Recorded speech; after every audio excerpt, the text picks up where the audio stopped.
Quand j'étais petit, très précisément au CE2, on faisait ce qu'on appelait des poésies. Je sais pas si ça se fait encore en primaire. Oh, ça y est, je deviens un boomer. Vous faites encore de la poésie en primaire? Vous êtes plus en primaire, vous. Mais vous savez, c'est ce truc de t'apprends une poésie par cœur, tu la récites au tableau, plus tu mets d'intonation, plus c'est clair, plus tu connais par cœur, meilleure ta note est. Et notre prof nous dit à ce moment-là, les enfants, pour avoir la note parfaite, il faut mettre de l'intention. Et moi, je sais pas ce qui me prend à ce moment-là, mais en gros, la comptine qu'on avait appris par cœur, enfin la poésie, c'était un truc avec un policier, enfin un agent de police et tout. Et ce jour-là, j'avais une casquette bleue. C'est à mon tour de passer à la poésie et je dis à la prof, attendez, est-ce que je peux aller chercher un objet dans le couloir? Parce qu'à l'époque, on mettait nos affaires dans le couloir. Du coup, je sors, j'étais un crack. Je prends ma casquette et mon blouson. Tout le monde se demande ce que je fais, j'arrive au tableau et en fait, je récite la poésie. Sauf que vous savez, les poésies, des fois, c'est des conversations entre deux personnages. En fait, je crois que c'était une fable. Et en clair, j'ai récité en incarnant les personnages. C'est-à-dire qu'en cours, j'ai fait ma poésie que je connaissais par cœur, j'ai mis l'intonation et tout. Et en plus de ça, je me suis mis à droite un des personnages et de l'autre côté, je faisais l'autre personnage avec la casquette et mon blouson sur l'épaule. La prof m'a mis un 20 et elle m'a dit qu'elle était choquée. Elle m'avait applaudi, la classe m'avait applaudi et tout. Pourquoi je vous raconte cette anecdote? Déjà parce que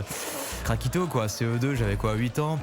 La vie de star déjà pour moi. Mais non, mais c'est surtout que j'avais trop aimé faire ça. Et en fait, aujourd'hui, je fais exactement la même chose dans mes vidéos et c'est ce qui me permet de vivre au final. Dans toutes mes vidéos, je fais exactement la même chose. Avec le montage, on voit pas les moments où je fais ça comme ça.